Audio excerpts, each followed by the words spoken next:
the airport. Thank you very much. Thank you. Good afternoon. I think the last session, Indraveerji said that closing remark was that the future is of India. I think it never happened that future was not India. Because of sitting here, it's a future is ours. My topic is very interesting, reason being, and then those who are just passed out from the educational institutes, you will be able to understand that what the things are happening in the higher education institutes. So the topic is the intersection of academia and entrepreneurship. Why intersection? Because when we talk about academia, now this is the latest concept that entrepreneurship has to go from day one with it. So that hands-holding is very important for us to understand that now the students are not only for the job seekers. When they are coming to our institutes, they are saying that we have to be the job creators also. So I will just give you that how we are doing it and what is the concept of it. So if you see about the latest concept of entrepreneurship-driven world, this is a world which is all talking about the startups, the seed money. So there are countless examples of academia and entrepreneurship. Just you saw that they got the funding from one of the investors. So I think this is daily we are seeing the news, and all of you, those who are seeing the Shark Tanks, they have seen that there are so many innovative ideas are coming. We never thought of in our times that this can also be one of the businesses where they are doing it. So in my view, when I was just thinking of about this topic, there are 5 ways that we can do these intersections and how we are doing in Chitkara University. The first point, which is very important, is, and I think those who are into this business, they must be knowing that the technology transfer, that how we are transferring our technology. Under our research wing, we have a department of CURIN, Chitkara University Research and Innovation Network. How we do is that we get the government-funded center, which is TECH. It is TECH Center, which takes care of the transfer of technologies to the marketplace through patents and licenses, transforming the research and commercial products. So we have, at present, we have filed 2,100 patents. Around 700 patents have been granted. Nearly 100 technological transfers has been initiated and industries benefited. I will give you one example where Tyrone, I think that you know all this industry is in Punjab, and it's many places they have the company, and they are into healthcare. So they came to us, and there was a problem with them. They wanted to have the solution with the academia. So because since our industry-academia interface is so strong, so our researchers sitting in tech, so they gave them the solutions, and in that way, that technology was transferred to actually the situation of where this is happening. And nearly, it's not only for the students, the startups. We have startups for our faculty members also. So they are jointly working on the projects where students and faculty work together, and many of my success stories are sitting here. I'm very proud of all of them. They have started earning, even they are into second year and third year. I think some of the starters are sitting here, and they have started earning along with their academics. So I think this, this intersection is very important for all of us to understand, especially not only academia, but the industry also. The second point which I wanted to mention is that how we are going from laboratory to land approach.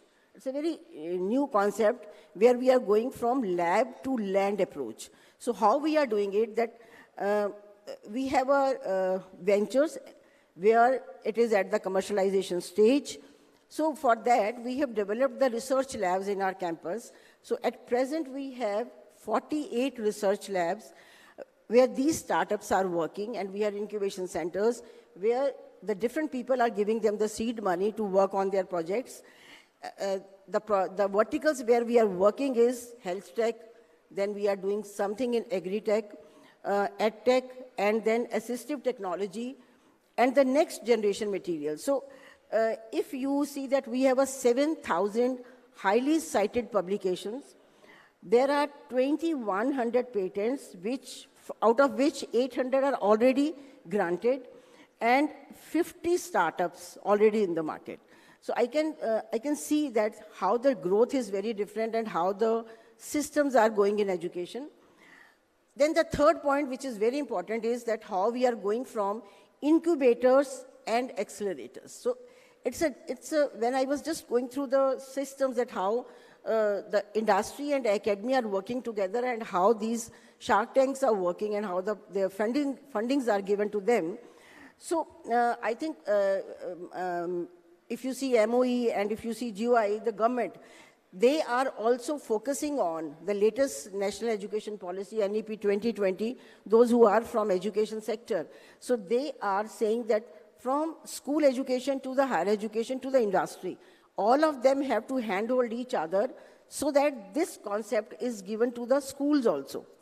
So it's an example that when higher education is handholding the school education, now the startups are coming not only from higher education, but the school education also.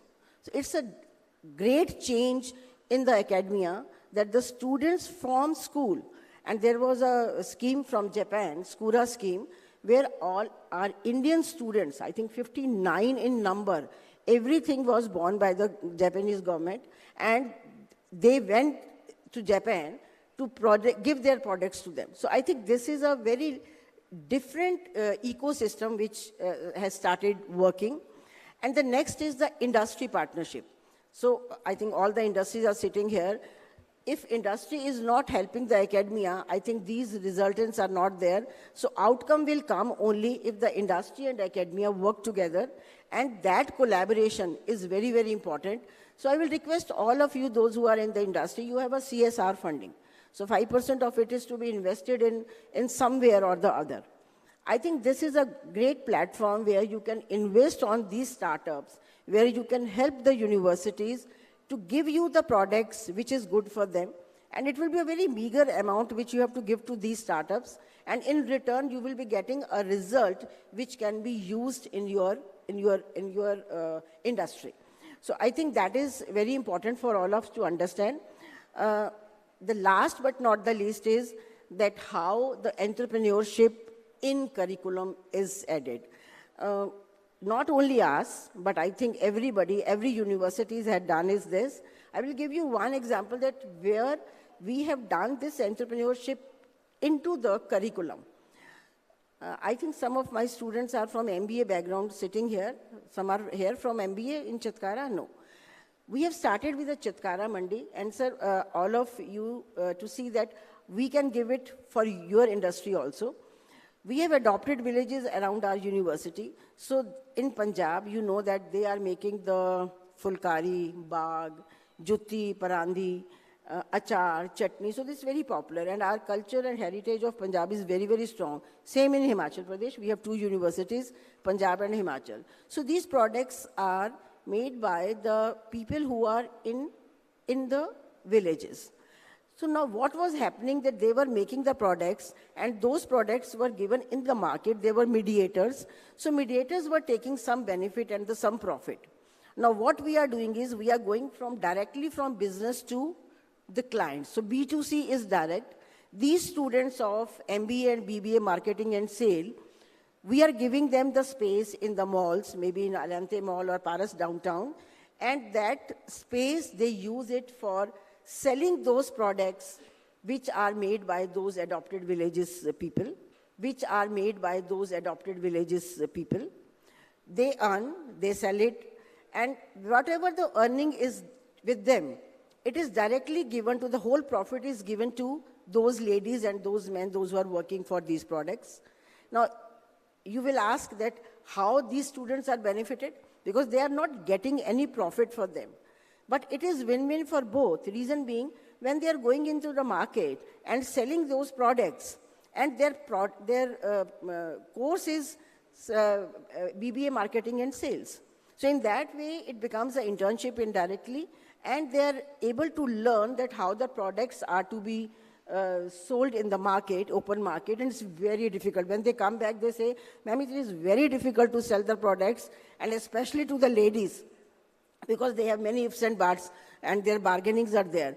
So it is win-win that they get the training, and in that way, that we have given this as a part of the curriculum, and in that way, they are learning a lot. So I think these are the points where we can say that we can do the intersection of both the things working together.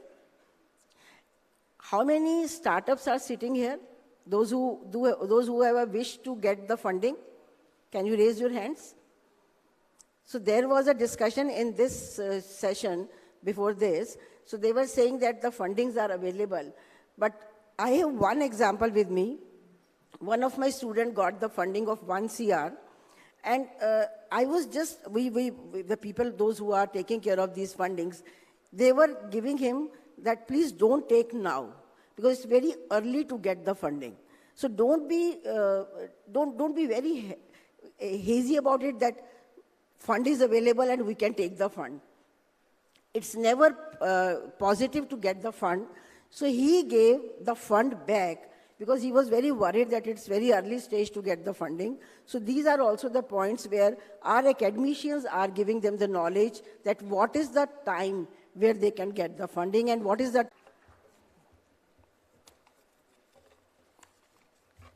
I was in time.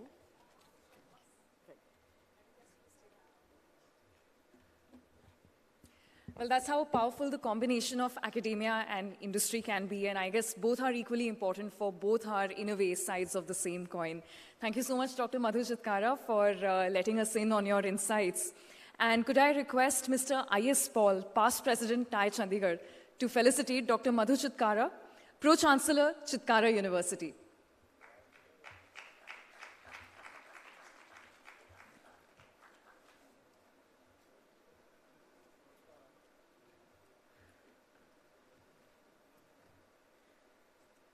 Ladies and gentlemen, please give it up for Dr. Madhu Chitkara, Pro-Chancellor, Chitkara University, talking to us about the intersection of academia and entrepreneurship in shaping tomorrow's solutions.